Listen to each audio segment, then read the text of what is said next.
আপা আমি এভাবে হাত ধরতেছি কেন বলেন তো? কারণ আমার যে ট্রাম্প কাকুর কথা মনে পড়লো। আমার মনে হয় আপনি উত্তাপ ছড়াতে যাচ্ছি কারণ হচ্ছে উনি এখন হাত ধরলে কোথায় যে কাকে আবার তুলে নিয়ে আসে, কারণ আপনার বন্ধুর তো কোনো নাই, কখন কি করে। যাক, সে কথা হচ্ছে এখন আপনার ট্রাম্প তো সরাসরি বলে দিল ভেনেজুয়েলা সে শাসন করবে, এবং অনেকে ভয় পাচ্ছে যে ভাইস প্রেসিডেন্টকে কেন রেখে দিল প্রেসিডেন্ট হিসাবে। এটা কিন্তু আমেরিকাই করেছে, অন্য মাচাদোকে কেন না, বলে মাচাদো কোনো ইন্টারেস্ট না, উনি নোবেল টোবেল নিয়ে থাকুক, আমাকে সে বলছে আমি অ্যাপ্রিসিয়েট হয়েছি, শেয়ার করছে আমার সাথে, সে শান্তি নিয়ে থাকুক, এ চলবে। পুরাতন রেজিমের একজনকে রেখে দিল, কারণ হচ্ছে তাহলে একটু ধমক টমক দিয়ে কাজ করাতে পারবে। আর এখানে আসল খেলা তো তেলের। একটু বলেন দর্শকদের। মানে আমার কাছে মনে হচ্ছে কি ট্রাম্প না সবকিছুকে সব মনে হচ্ছে যে সেই শুধু মানে যে কাকের মতো, আমি চোখ বন্ধ করে রেখেছি আর কিছু দেখছি না, তার মানে কেউ দেখছে না, সে তার মতো করে সবকিছু বলে যাচ্ছে, তার মতো করে আইন করছে, তার মতো করেই কাজ করছে, এবং সারা বিশ্বকে সে কিন্তু তার মতো করে বোঝাচ্ছে। এই যে সারা বিশ্বব্যাপী একটা ঝড় তুলেছে, সব বিশ্ব নেতারা এই ঘটনাকে কেন্দ্র করে অনেক নেতিবাচক কথা বলছে বা সবাই উদ্বেগ প্রকাশ করছে, এক্সেপ্ট ইউরোপ ছাড়া। হ্যাঁ, কিন্তু মজার বিষয় দেখেন ট্রাম্পের কিন্তু এটা কোনো ভ্রুক্ষেপ নেই, উপরন্তু তিনি কিন্তু সগৌরবে বীর দর্পে তার মানে তার যে লক্ষ্য উদ্দেশ্য সেটা কিন্তু প্রচার করছে। কারণ হচ্ছে তার ভাষায় হচ্ছে আমেরিকা হচ্ছে পুলিশ সারা বিশ্বের, তার মাদনের বিরুদ্ধে একটা মামলা ছিল নিউ ইয়র্কের কোর্টে, আমি তাকে তুলে নিয়ে আসি। সেটাই তো, এই ধরনের ঘটনা তো হতে পারে না। আপনি যেমন ধরেন, আপনি যেটা ব্যাখ্যা দিচ্ছেন যে অপরাধ চক্র বা মাদক বিরোধী চক্র, সেটাও যদি হয়, সেই অপরাধ দমনের হাতিয়ার তো এটা হতে পারে না যে সেই দেশের রাষ্ট্রপ্রধানকে তুলে এনে সেই দেশের কর্তৃত্ব নিয়ে যাও। এটা তো মানে স্পষ্টত সার্বভৌমত্বের উপর একটা আমি তর্কের খাতিরে এই যুক্তিটা মেনে নিলাম, তার মধ্যে মামলা আছে তাকে তুলে নেয়, তার চেয়ে তো বেশি মামলা আছে পুতিনের উপরে। পুতিন যখন আলাস্কা আসলো তখন তাকে ধরলো না কেন? এখানে হচ্ছে শক্তির খেলা না, এটা তো একেবারে যে দেখেন ঘটনা কিন্তু 4 দিন গড়িয়ে গেছে, গড়িয়ে যাওয়ার পরে এখন পর্যন্ত কি হয়েছে, বিশ্বব্যাপী যেটা হয়েছে সবাই উদ্বেগ প্রকাশ করছে, সবাই এটা সমালোচনা করছে, কিন্তু আদৌ কি সেই ধরনের কোনো কার্যকরী পদক্ষেপ বা কোনো ট্রাম্পের কাছে কোনো সরাসরি সেই ধরনের কোনো মানে শক্ত কিছু কেউ উপস্থাপন করতে পেরেছে? সবাই তো সবার জায়গা থেকে শুধু বলছে। এই যে এই ঘটনাটা, এটা কত বড় একটা অশনি সংকেত হয়ে গেল বিশ্ব রাজনীতির ক্ষেত্রে, সেটা তো সারা বিশ্বব্যাপী মানুষ বুঝছে। এবং শুধু ভেনিজুয়েলা না, এখন কিন্তু দেখেন আলোচনা শুরু হয়ে গেছে যে প্রতিনিয়ত অন্যান্য দেশগুলো যেমন পোল্যান্ড বলেন, কিউবা বলেন, বা অন্যান্য সব দেশে, কলম্বিয়া, গ্রিনল্যান্ড, এবং সে সরাসরি এগুলোকেও হুমকি দিচ্ছে। মানে মনে হচ্ছে যে জর্জিয়ার মুল্লুকতার একেবারে এটা প্রমাণ। জর্জিয়ার মুল্লুকতার আমি আপনার কাছে ফেরত আসতেছি। সুপ্রিয় দর্শক, বিশ্ব সংযোগে আপনাদের স্বাগতম। কেমন আছেন আপনারা? শীতের সকালে বা বিকালে যখনই আমাদের অনুষ্ঠানটা দেখুন, বা সন্ধ্যায় যখনই দেখুন, গরম কফি হাতে নেবেন, চুমুক দিবেন আর আমাদের অনুষ্ঠানটা দেখবেন।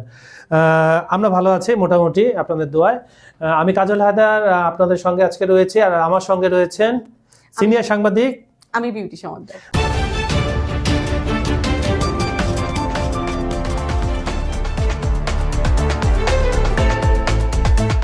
আমাদের ভিডিওগুলো সম্পূর্ণ দেখে লাইক, কমেন্ট ও শেয়ার করবেন, এবং আপনারা পৃথিবীর কোন প্রান্ত থেকে আমাদের এই অনুষ্ঠানটা দেখছেন সেটাও জানিয়ে দিবেন। আর প্রবাসীদের প্রতি একটি অনুরোধ রইল, আপনারা বাংলাদেশকে মিস করেন, আপনারা বাংলা ভাষাভাষীকে মিস করেন, আমাদের অনুষ্ঠানটা ছড়িয়ে দিন।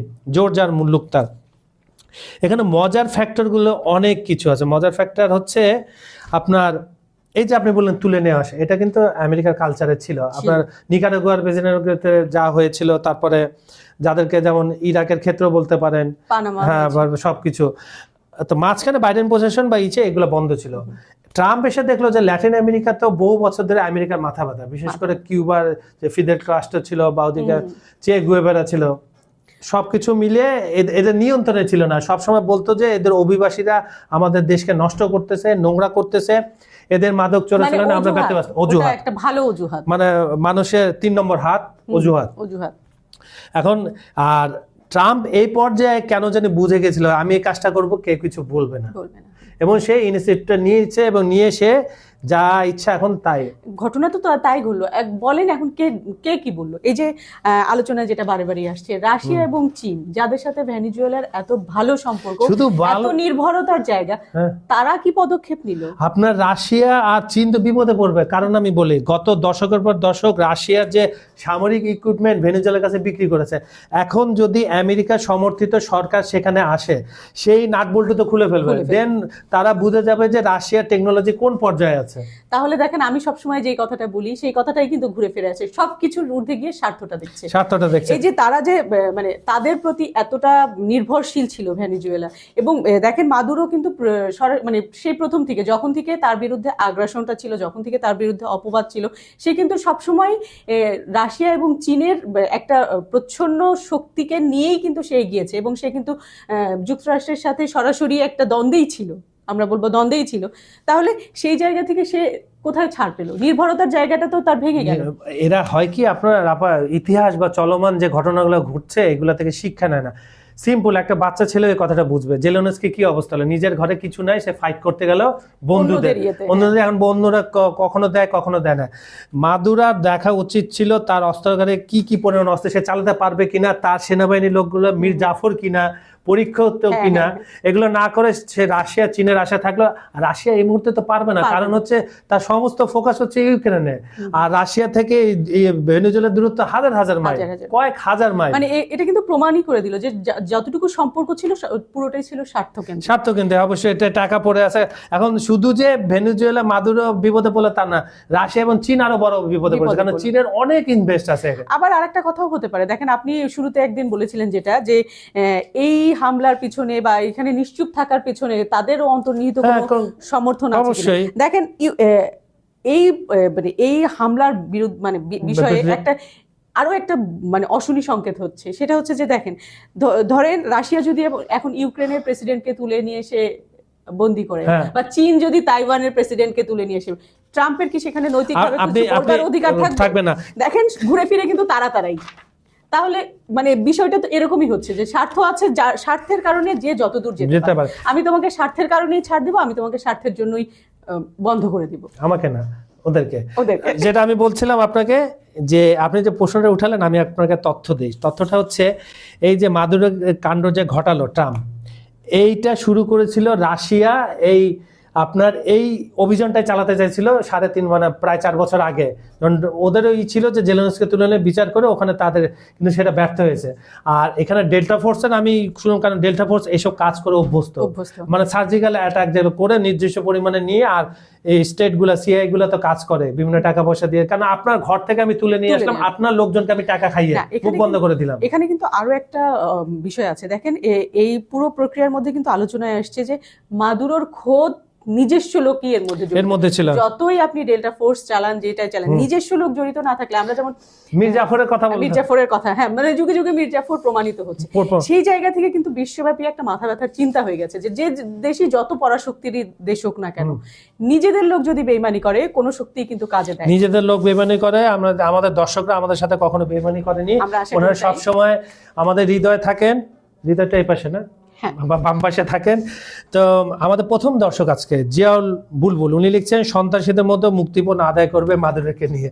দেখ ইন্টারেস্টিং, এটা আপনার ধন্যবাদ। তাই তো করছে। হ্যাঁ, তেলগুলো এখন তো বলে দিয়েছে, তেল আমি সব নিয়ে যাব। Samar Ganguly, in the world no country is safe from America, UNO is good for nothing. তারা বেতন নেওয়ার জন্য ভাই ওখানে চাকরি করে, এছাড়া কিছু নেই। ধন্যবাদ আপনাকে। দেবব্রত, উনি আমাদের খুব পুরনো একজন দর্শক, পুরনো এবং বিচক্ষণ। শক্তি যদি শেষ কথা হতো তাহলে পৃথিবী থেকে ডাইনোসররা সবার আগে বিলুপ্ত হতো না, আর করোনা ভাইরাস এত মানুষকে মারতে পারতো না। উনি একদম থ্যাংক ইউ, আপনি পারফেক্ট জায়গাটায় হিট করেছেন, ধন্যবাদ। বিনয় সাহা, রাশিয়া চীনকে বিপদে ফেলতে ভেনেজুয়েলা ইরানের উপর আক্রমণ করছে আমেরিকা, রাশিয়া চীনকে এখনই অ্যাকশন নিতে হবে, নয়তো তারাও বিপদে পড়বে। না, এটা হিসাব হবে, যেদিন অ্যাকশনে যাবে সেদিন থার্ড ওয়ার্ল্ড ওয়ার তো আগেই শুরু হয়েছে, এখন সেটা একদম ওপেনিং, মানে বলে না 6 মেরে 4 মেরে ওপেনিং শুরু করবে। জ্যামবিডি থেকে একজন বলছে যে নিবে না, মানে রাশিয়া চীনকে নিবে না। আসলে আপাতত এইদিকে ট্রাম্পই করবে না, কারণ একটা নেগোসিয়েশন তাদের মধ্যে আমার যেটা মনে হয়ে গেছে, ট্রাম্প বলছে আমি এদিকটা দেখি, আমি আমার লাতিন আমেরিকা ঠিক করি, তুমি ইউরোপকে ঠিক করো। আর আমাদের অনুষ্ঠানে আজকে সর্বশেষ দর্শক, উনি কানাডা থেকে দেখেন, আমাদের নিয়মিত দর্শক, শ্রদ্ধেয় রায়হান কবিরাজ, উনি লিখেছেন আমেরিকা আবারও বুঝিয়ে দিল পৃথিবীর কোনো দেশই নিজের শক্তি ছাড়া শুধু বন্ধু দেশের উপর ভর করে টিকে থাকতে পারে না। আমরা যেটা আলাপ করলাম শুরুতে, আপনারা কি মনে? আমরা আপনার সাথে 100% একমত। তারপর যে কথা আসছিলাম, এখন একটু চলে যায় গ্রিনল্যান্ড ইস্যুতে। ছোট্ট করে বলেন, গ্রিনল্যান্ডের ন্যাটো তো ভাঙনের মুখ, এবং কালকে জানেন যে 7টা দেশ একসাথে মিলে একটা স্টেটমেন্ট দিয়েছে যে আমেরিকার কোনো করেনি, তারা সরাসরি ওনাদের তো বড় ভাই বিগ অ্যাম্ব্রেলা আমেরিকা, যদি রোদের মধ্যে বা বৃষ্টির মধ্যে ছাতাটা সরে যায় তারা ভিজে এমনি শেষ। তারা তো এমনি প্রযুক্তিগতভাবে কিছু নাই, যেটা হচ্ছে তারা একটু নিন্দা জানিয়েছে এবং বলেছে যে ডেনমার্কের সিদ্ধান্ত নেবে এবং গ্রিনল্যান্ডের মানুষের সিদ্ধান্ত নেবে। ছোট্ট করে মানে আমি আপনার শুরুতে যেটা বলছিলাম যে এই যে ভেনিজুয়েলার এই ঘটনাটা আসলে অনেক কিছুকে ইঙ্গিত দিচ্ছে এবং অনেক হিসাব নিকাশকে পাল্টে ফেলেছে, প্রশ্ন তুলে দিচ্ছে সারা বিশ্বের কাছে। দেখেন গ্রিনল্যান্ড এবং একটু আগে যেটা বললাম, ট্রাম্প কিন্তু সগৌরবে আবার বলছে এই ঘটনাটা হতে না হতে, রেশ কাটতে না কাটতে সে কিন্তু হুমকি দিয়ে দিল গ্রিনল্যান্ডও তার প্রয়োজন, এবং কি বিষয়তে বললো, নিরাপত্তা এবং তার নিরাপত্তা নিশ্চিত করার জন্য।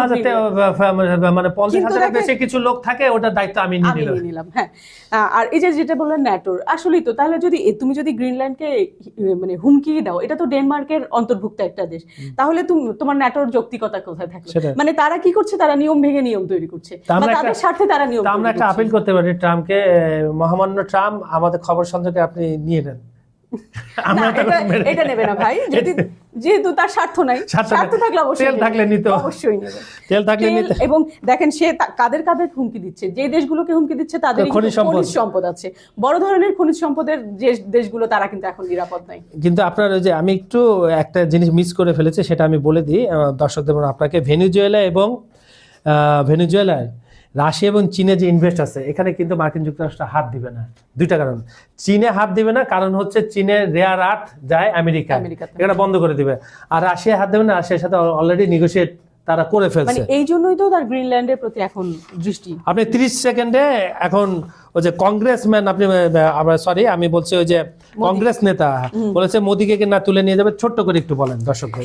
এটা আসলে সব জায়গায় আমি দেখছি মিম ছড়িয়ে গেছে, ফানি ভিডিও হচ্ছে, ঘুমিয়ে আছে, তুলে নিয়ে যাচ্ছে, এটা সেই পর্যায়ে কিনা না। দেখেন এই যতই আমরা আলোচনা করি, এই অন্তর্নিহিত মানে এই হামলার অন্তর্নিহিত বিষয় কিন্তু স্বার্থ। হ্যাঁ, যেমন ভেনিজুয়েলা বলেন, গ্রিনল্যান্ড বলেন, তাদেরকে আমরা যেটা একটু আগে বললাম, তাদেরকে সবাইকে কেন হুমকি দেওয়া হচ্ছে, যে তাদের বিরল খনিজ সম্পদটাই আসলে মেইন উদ্দেশ্য। তো ভারত আসলে সেই জায়গা থেকে অনেকটাই পিছিয়ে আছে। না, কেন পিছিয়ে? তাদের জনসংখ্যা আছে, সম্পদ নিয়ে চলে যাবে। আরেকটা বিষয় আছে, ট্রাম্প কিন্তু তাদেরকেই টার্গেট করছে, ভারতকে টার্গেট করবার মতো এখনো তৈরি হয়নি। ভারতকে যদি টার্গেটই করতে হয়, তাহলে তৃতীয় বিশ্বযুদ্ধের যেটা আমরা বলছি সেরকম পদক্ষেপের দিকে গেলে সেটা হতে পারে। আর আসলেই তো এটা ভারতীয় যেটা বলছিল, ভারতের রাজনৈতিক বিশ্লেষকরা বলছে এটা ভারতের সার্বভৌমত্বের জন্য একটা লজ্জাস্কর, কারণ পারমাণবিক শক্তিধর একটা দেশ, সেই দেশে মানে আসলে ভেনিজুয়েলাকে নিয়ে গেছে বলে যে মোদিকে নিয়ে যাবে, এটা সেরকম বিষয়। এবং ঠিক 2 দিন আগে ট্রাম্পের একটা স্টেটমেন্ট আপনার চোখে পড়েছে, সে বলেছে মোদি খুব ভালো মানুষ, ভারত খুব সুন্দর, কিন্তু আমাকে খুশি করা তাদের, আমাকে খুশি করলে তোমরাও ভালো থাকবে। যাক, আমরা খুশি করার চেষ্টা করবো আমাদের ট্রাম্প কাকুকে এবং আপনার বন্ধুকে, নাহলে তো রাতে ঘুমাতে পারবো না ভয়। সুপ্রিয় দর্শক, বিশ্ব সংযোগের আজকের এই অনুষ্ঠানটা আপনাদের কেমন লাগলো অবশ্যই কমেন্টে জানাবেন। আমাদের অনুষ্ঠানে কি কি ভঙ্গিমায় হলে আপনারা আরো পছন্দ করবেন, সেগুলো আমাদের পরামর্শ দেবেন, কারণ এই অনুষ্ঠানটা আপনাদের জন্য। আমরা নিজেরা যে আমরা খাস বাংলা বলে বকর বকর করি, আপনাদেরকে ইনভলভ করি। আমরা জানি যে আপনারা সামনে বসে আছেন বা আমাদের পাশে বসে আছেন, চা খাচ্ছেন, আমরা আলোচনাটা সেইভাবে সহজ করার চেষ্টা করি, কিন্তু তথ্যগুলো থাকে সঠিক, কারণ আমরা এই একটা অনুষ্ঠান করার আগে প্রচন্ডভাবে রিসার্চ করি, এবং আপনারাও এটা মিলিয়ে দেখবেন। যদি ওখানে ভুল ভ্রান্তি থেকে থাকে, আগে ক্ষমা চাচ্ছি এবং আমাদেরকে ধরিয়ে দেবেন ভুল। আমাদের ভিডিওগুলো লাইক, কমেন্টে শেয়ার করবেন, আর পৃথিবীর কোন প্রান্ত থেকে দেখছেন আমাদের এই অনুষ্ঠানটা আমাদেরকে জানিয়ে দেন, এবং বিজ্ঞাপন ও প্রমোশনের জন্য ডেসক্রিপশনে দেওয়া নাম্বারে যোগাযোগ করতে পারেন। আজ এখানে বিদায় নিচ্ছি, ভালো থাকবেন, সুস্থ থাকবেন, এবং দেশের যা মানে সারা বিশ্বের অবস্থা, সাবধানে থাকবেন। ধন্যবাদ সবাইকে।